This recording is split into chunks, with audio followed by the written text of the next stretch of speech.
So I just wanted to make this video in response to the verdict for today for Kyle Rittenhouse. But I called it.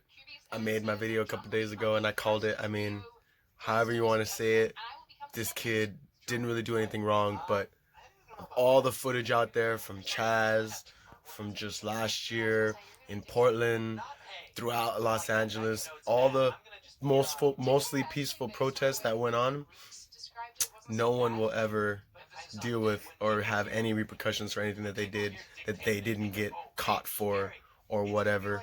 You know, whether the police were there or not, whether they were looting or protesting or whatever you want to say they were doing. But of everything that everybody did last year, unfortunately Kyle was the only one that was on trial for it. So I'm glad that he was acquitted, because I could be in his shoes. I wanted to do things last year. I had urges to just go out and like try to protect, or I don't know, stop people from destroying things, and I didn't, because I have, I guess, maybe too much integrity for myself, or I just had better things to do with my time. But I wish I could have gone to some places and been of help, you know, instead of, at least instead of going and adding to the chaos and adding to the destruction. And, you know, I didn't stand for the BLM.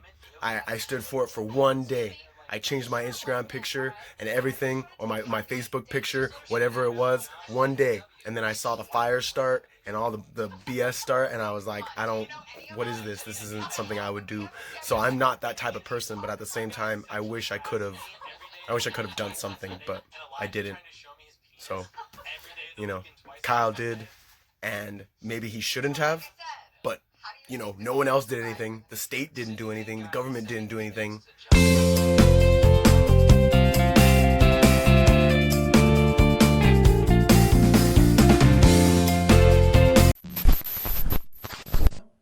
Not wanting you to find a solution outside of them. That's what's on trial.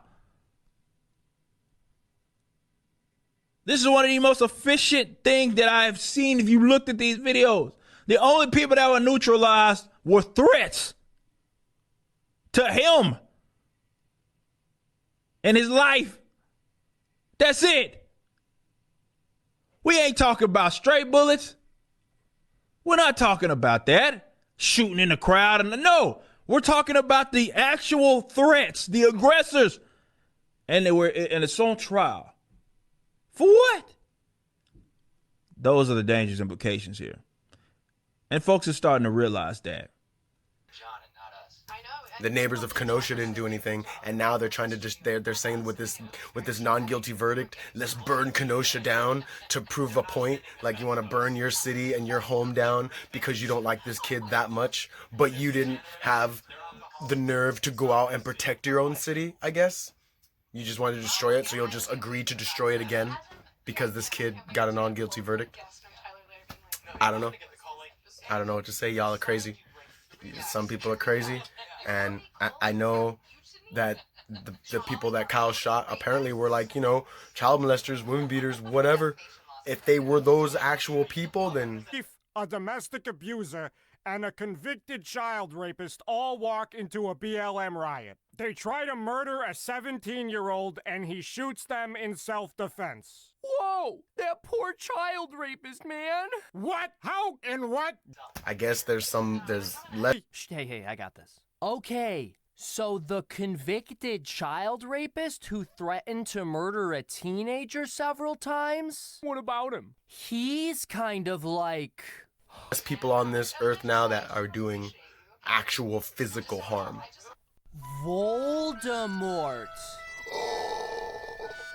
No, this cannot work. Oh, son of a bitch! Because Kyle didn't do any harm prior to this, you know, prior to this instance. Kyle never did any harm to anyone. He never hurt anybody. He never shot anybody. He never beat anybody. He didn't do anything.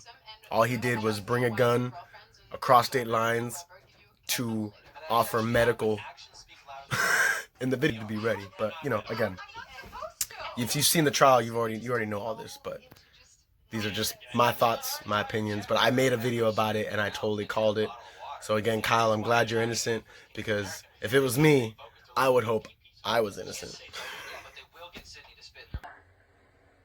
not mischaracterizing it at all. Math is basically racist under this ideology because it says there is no such thing as an objective reality. So 4 might not be the right number. 2 plus 2 might actually equal 5. Was she counting cupcakes?